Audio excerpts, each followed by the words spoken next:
Hey guys, welcome back to the channel. ಮೊದಲನೇದಾಗಿ ನಿಮಗೆ ಗೊತ್ತಿರಬಹುದು, ಸಮ್ಮರ್ ಸ್ಲಾಮ್ ಅಲ್ಲಿ ಮತ್ತೊಮ್ಮೆ ನಮ್ಮ ಸೆತ್ ಫ್ರೀಕಿನ್ ರೋಲೆನ್ಸ್ ಅವರು ಹೈಸ್ಟ್ ಆಫ್ ದ ಸೆಂಚುರಿನ ಪುಲ್ ಮಾಡಿದ್ದಾರೆ. ಅಂಡ್ ಆಫ್ ಕೋರ್ಸ್ ರಿಯಾಕ್ಷನ್ಸ್ ಗಳು ಕೂಡ ಅದೇ ರೀತಿ ಬರ್ತಾ ಇದೆ. ಮೊದಲನೇದಾಗಿ ನಮ್ಮ ಪಾಲಿಮಿನ್ ಅವರ ರಿಯಾಕ್ಷನ್ ನೀವು ಇಲ್ಲಿ ನೋಡ್ತಾ ಇರಬಹುದು.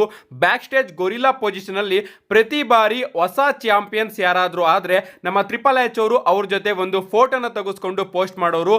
ಬಟ್ ಈಗ ನಮ್ಮ ಪಾಲಿಮಿನ್ ಅವರು ಈ ಒಂದು ಫೋಟೋನ ಪೋಸ್ಟ್ ಮಾಡಿ, isn't this a tradition in WWE that the brand new champion always pose in the gorilla position with someone? Did we make people mad? Are you all upset with us? I hate to say we told you so, but we told you about plan B. So ladies and gentlemen, my name is Paul Heyman and I represent not only Braun Breaker and Bronson Reed, but the reigning defending Seth freaking Rollins ಅಂತ ನಮ್ಮ ಪಾಲ್ ಹಿಮನ್ ಅವರು ಒಂದು tweet ನ ಮಾಡಿ ತಿಳಿಸಿದ್ದಾರೆ.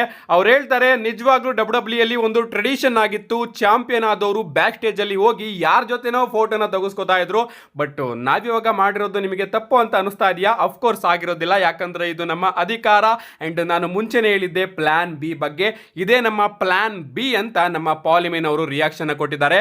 ಅಷ್ಟೇ ಅಲ್ಲ, ನಮ್ಮ ಡ್ರೂ ಮ್ಯಾಕೆಂಟೈರ್ ಅವರ ರಿಯಾಕ್ಷನ್ ಕೂಡ ಹೊರಗಡೆ ಬಂದಿದೆ. ಡ್ರೂ ಮ್ಯಾಕೆಂಟೈರ್ ಅವರು ಜೆಲ್ಲಿ ರೋಲ್ ಅವರ ಬಗ್ಗೆ ಬ್ಯಾಕ್ ಸ್ಟೇಜ್ ಅಲ್ಲಿ ಇಂಟರ್ವ್ಯೂನ ಕೊಡಬೇಕಾದ್ರೇನೆ ಸೆತ್ ರೋಲೆನ್ಸ್ ಅವರು ಚಾಂಪಿಯನ್ ಆದಂತಹ ವಿಚಾರ ಅವರಿಗೆ ಗೊತ್ತಾಗುತ್ತೆ. ಅಂಡ್ ಅದಕ್ಕೆ ನಮ್ಮ ಡ್ರೂ ಮ್ಯಾಕೆಂಟೈರ್ ಅವರು ಹೇಳ್ತಾರೆ, ಸಿಎಂ ಪಂಕ್ ಅವರಿಗೆ ಕರ್ಮ ರಿಟರ್ನ್ಸ್ ಆಗಿದೆ.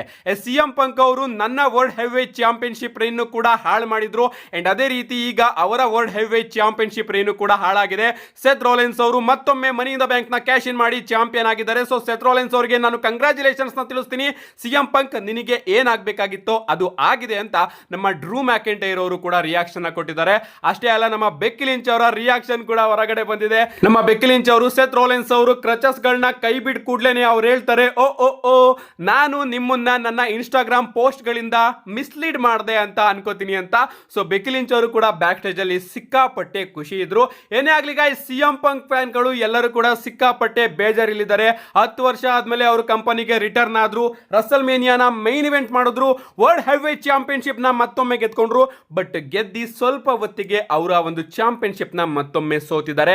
So long term story line ಅಂತಾನೆ ಹೇಳ್ಬಹುದು. ನಮ್ಮ ಸೆತ್ ರೋಲೆನ್ಸ್ ಅವರು ಸಿಎಂ ಪಂಕ್ ಅವರಿಗೆ ಮೊದಲೇ ಹೇಳಿದ್ರು, ನನ್ನ ದೇಹದಲ್ಲಿ ಗಾಳಿ ಇರೋವರೆಗೂ, ನನ್ನ ಬಾಡಿಲಿ ರಕ್ತ ಸಂಚಾರ ಆಗೋವರೆಗೂ ಕೂಡ ನೀನು ಚಾಂಪಿಯನ್ ಆಗೋದಕ್ಕೆ ನಾನು ಬಿಡೋದಿಲ್ಲ ಅಂತ. ಸೊ ಚಾಂಪಿಯನ್ ಏನೋ ನಮ್ಮ ಸಿಎಂ ಪಂಕ್ ಅವರು ಆದ್ರು, ಬಟ್ ಅದನ್ನ ಸೆಲೆಬ್ರೇಟ್ ಮಾಡೋದಕ್ಕೆ ನಮ್ಮ ಸೆತ್ ರೋಲೆನ್ಸ್ ಅವರು ಬಿಡ್ಲಿಲ್ಲ. ಯಾಕಂದ್ರೆ ಅವರು ತನ್ನ ಮನಿ ಇನ್ ದ ಬ್ಯಾಂಕ್ ನ ಕ್ಯಾಶ್ ಇನ್ ಮಾಡಿ ಹೊಸ ಚಾಂಪಿಯನ್ ಆಗಿದ್ದಾರೆ. ನೆಕ್ಸ್ಟ್ ಅಪ್ಡೇಟ್ ಕಡೆ ಬರೋದಾದ್ರೆ ಇದಿರ್ತಕ್ಕಂಥದ್ದು ನಮ್ಮ ಬ್ರಾನ್ ಬ್ರೇಕರ್ ಅವರ ಬಗ್ಗೆ. ಪ್ರಾಬಬ್ಲಿ ಗೈಸ್, ಬ್ರಾನ್ ಬ್ರೇಕರ್ ಅವರಿಗೆ ಒಂದು ಮೈನರ್ ಇಂಜುರಿ ಆಗಿದೆ ಅಂತ ಅನ್ಕೋತೀನಿ. ಯಾಕಂದ್ರೆ ನೀವು ಇಲ್ಲಿ ನೋಡ್ತಾ ಇರಬಹುದು, ರೋಮನ್ ರೈನ್ಸ್ ಜೇ ಉಸೋ ವರ್ಸಸ್ ಬ್ರಾನ್ ಬ್ರೇಕರ್ ಆಗಿ ಬ್ರಾನ್ಸನ್ ರೀಡ್ ಅವರ ಮ್ಯಾಚ್ ಮುಗಿದ್ಮೇಲೆ ನಮ್ಮ ಬ್ರಾನ್ ಬ್ರೇಕರ್ ಅವರು ಸಪೋರ್ಟ್ ಇಂದ ನೆಡ್ಕೊಂಡು ಹೋಗ್ತಾ ಇದ್ದಾರೆ. ಅಂಡ್ ಅವರ ನೀಯಲ್ಲಿ ಪ್ರಾಬ್ಲಮ್ ಇದೆ ಅಂತ ಅನ್ಕೋತೀನಿ. ಇದ್ರ ಬಗ್ಗೆ ಯಾವುದೇ ರೀತಿಯ ಅಪ್ಡೇಟ್ ಇನ್ನೂ ಕೂಡ ಹೊರಗಡೆ ಬಂದಿಲ್ಲ. ಅಷ್ಟೇ ಅಲ್ಲ, ಸೆತ್ ರೋಲೆನ್ಸ್ ಅವರ ಜೊತೆ ಸೆಲೆಬ್ರೇಟ್ ಮಾಡೋದಕ್ಕೂ ಕೂಡ ನಮ್ಮ ಬ್ರಾನ್ ಬ್ರೇಕರ್ ಅವರು ತನ್ನ ನೀಗೆ ಬ್ಯಾಂಡೇಜ್ ಕೂಡ ಸುತ್ಕೊಂಡು ಬಂದಿರ್ತಾರೆ. ಸೀರಿಯಸ್ ಮೈನರ್ ಏನು ಕೂಡ ಗೊತ್ತಾಗಿಲ್ಲ. ಸದ್ಯಕ್ಕೆ ಸ್ವಲ್ಪ ಪ್ರಾಬ್ಲಮ್ ಅಂತೂ ಖಂಡಿತವಾಗ್ಲೂ ಆಗಿದೆ. ನೆಕ್ಸ್ಟ್ ಅಪ್ಡೇಟ್ ಕಡೆ ಬರೋದಾದ್ರೆ ಇದಿರ್ತಕ್ಕಂಥದ್ದು ನಮ್ಮ ಕೇರಿಯನ್ ಕ್ರಾಸ್ ಅವರ ಬಗ್ಗೆ. ನಿಮಗೆ ಗೊತ್ತಿರಬಹುದು, ಇವತ್ತಿನ ಸಮ್ಮರ್ ಸ್ಲಾಮ್ ಮ್ಯಾಚ್ ಅಲ್ಲಿ ನಮ್ಮ ಕೇರಿಯನ್ ಕ್ರಾಸ್ ಅವರು ಸೋತಿದ್ದಾರೆ. ಅಂಡ್ ನಿಜವಾಗ್ಲೂ ಸಿಕ್ಕಾಪಟ್ಟೆ ಎಮೋಷನಲ್ ಆಗಿತ್ತು. ಐ ಥಿಂಕ್ ಇದು WWE ಕಂಪನಿಯಲ್ಲಿ ಕೇರಿಯನ್ ಕ್ರಾಸ್ ಅವರ ಲಾಸ್ಟ್ ಮ್ಯಾಚ್ ಅಂತ ಅನಿಸ್ತಾ ಇದೆ. ಯಾಕಂದ್ರೆ ಇನ್ನೇನು ಕೇರಿಯನ್ ಕ್ರಾಸ್ ಅವರ ಕಾಂಟ್ರಾಕ್ಟ್ ಕೂಡ ಎಕ್ಸ್ಪೈರ್ ಆಗ್ತಾ ಇದೆ. ಅಷ್ಟೇ ಅಲ್ಲ, ಇವತ್ತಿನ ಪೋಸ್ಟ್ ಶೋ ಅಲ್ಲಿ ನಮ್ಮ ಟ್ರಿಪಲ್ ಎಚ್ ಅವರು ಸಮ್ಮರ್ ಸ್ಲಾಮ್ ಅಲ್ಲಿ ಆದಂತಹ ಎಲ್ಲಾ ಮ್ಯಾಚ್ ಗಳ ಬಗ್ಗೆನೂ ಕೂಡ ಮಾತಾಡ್ತಾರೆ. ಬಟ್ ಕೇರಿಯನ್ ಕ್ರಾಸ್ ಹಾಗೆ ಸ್ಯಾಮಿ ಝೈನ್ ಅವರ ಮ್ಯಾಚ್ ಬಗ್ಗೆ ಮಾತಾಡೋದಿಲ್ಲ. ಅಷ್ಟೇ ಅಲ್ಲ, ನಮ್ಮ ಟ್ರಿಪಲ್ ಎಚ್ ಅವರು ಮಾತಾಡಬೇಕಾದ್ರೆ ವಿ ವಾಂಟ್ ಕ್ರಾಸ್ ಅನ್ನೋ ಒಂದು ಚಾನ್ಸ್ ಗಳು ಕೂಡ ನಮಗೆ ಕೇಳೋದಕ್ಕೆ ಸಿಗ್ತಾ ಇರುತ್ತೆ. ಗೊತ್ತಿಲ್ಲ ಗೈಸ್, ಕೇರಿಯನ್ ಕ್ರಾಸ್ ಅವರ ಬಗ್ಗೆ ಯಾವುದೇ ರೀತಿಯ ಅಪ್ಡೇಟ್ ಇಲ್ಲ ಸದ್ಯಕ್ಕೆ. ನೋಡಿ ಆ ರೀತಿ ಅನ್ನಿಸ್ತಾ ಇದೆ, ಕಾದ್ ನೋಡೋಣ. ಇದ್ರ ಬಗ್ಗೆ ಅಪ್ಡೇಟ್ ಬಂದ್ರೆ ಖಂಡಿತವಾಗ್ಲೂ ಕೂಡ ತಿಳಿಸ್ಕೊಡ್ತೀನಿ. ನೆಕ್ಸ್ಟ್ ಅಪ್ಡೇಟ್ ಕಡೆ ಬರೋದಾದ್ರೆ ಇದಿರ್ತಕ್ಕಂಥದ್ದು ಪೋಸ್ಟ್ ಶೋ ಬಗ್ಗೆನೆ. ಇವತ್ತು ನಮಗೆ ಪ್ರೆಸ್ ಕಾನ್ಫರೆನ್ಸ್ ನೋಡೋದಕ್ಕೆ ಸಿಗ್ಲಿಲ್ಲ, ಬದಲಿಗೆ ಪೋಸ್ಟ್ ಶೋ ನೋಡೋದಕ್ಕೆ ಸಿಕ್ತು. ಅಂಡ್ ಅಪ್ಡೇಟ್ ಗಳು ಬರ್ತಿರೋ ಪ್ರಕಾರ WWE ಅವರು ಮುಂದಿನ ದಿನಗಳಲ್ಲೂ ಕೂಡ ಪ್ರೆಸ್ ಕಾನ್ಫರೆನ್ಸ್ ನ ಮಾಡಿಸೋದಿಲ್ವಂತೆ. ಅಂದ್ರೆ ಔಟ್ಸೈಡ್ ಇಂದ ಪ್ರೆಸ್ ಗಳು ಬಂದ್ಬಿಟ್ಟು, ಫ್ಯಾನ್ಸ್ ಗಳು ಬಂದ್ಬಿಟ್ಟು ಪ್ರಶ್ನೆನ ಕೇಳೋರಲ್ಲ, ಆ ರೀತಿ ಪ್ರೆಸ್ ಕಾನ್ಫರೆನ್ಸ್ ಗಳನ್ನ WWE ಅವರು ಮಾಡಿಸೋದಿಲ್ವಂತೆ. ಬದಲಿಗೆ ಪೋಸ್ಟ್ ಶೋನ ಮಾಡಿಸ್ತಾರಂತೆ.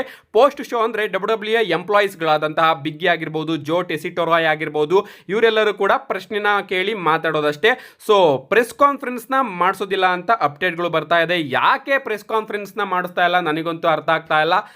ಸದ್ಯಕ್ಕೆ ಸಿಕ್ಕಾಪಟ್ಟೆ ಕನ್ಫ್ಯೂಷನ್ಸ್ಗಳು ನಮಗೆ ನೋಡೋದಕ್ಕೆ ಸಿಗ್ತಾ ಇದೆ. ಆ್ಯಂಡ್ ಯಾಕೆ ಪ್ರೆಸ್ ಕಾನ್ಫರೆನ್ಸ್ನ ಮಾಡಿಸ್ತಾ ಇಲ್ಲ ಅನ್ನೋದಕ್ಕೆ ನಾನು ಮುಂದೆ ಹೇಳ್ತೀನಲ್ಲ, ಆ ಒಂದು ಅಪ್ಡೇಟು ಕೂಡ ಲಿಂಕ್ ಆಗಿದೆ. ನಮ್ಮ ನೆಕ್ಸ್ಟ್ ಅಂಡ್ ಫೈನಲ್ ಅಪ್ಡೇಟ್ ಕಡೆ ಬರೋದಾದ್ರೆ ಇದಿರ್ತಕ್ಕಂಥದ್ದು ಬ್ರಾಕ್ ಲೆಸ್ನರ್ ಅವರ ಬಗ್ಗೆ.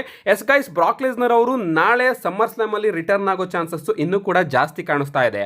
ನಮ್ಮ ಟ್ರಿಪಲ್ ಎಚ್ ಅವರು ಸ್ಟೇಟ್ಮೆಂಟ್ನ ಕೊಟ್ಟಿದ್ದಾರೆ. ನೈಟ್ 1ನ ನೋಡಿ ನೀವೆಷ್ಟು ಶಾಕ್ ಆಗಿದ್ದೀರೋ ಅದಕ್ಕಿಂತ ಡಬಲ್ ಶಾಕು ನೈಟ್ 2 ಅಲ್ಲಿ ನಿಮಗೆ ನೋಡೋದಕ್ಕೆ ಸಿಗುತ್ತೆ ಅಂತ ಬ್ರಾಕ್ ಲೆಸ್ನರ್ ಅವರ ಟೀಸರ್ಸ್ಗಳು ಕೂಡ ನಮಗೆ ನೋಡೋದಕ್ಕೆ ಸಿಗ್ತಾ ಇದೆ.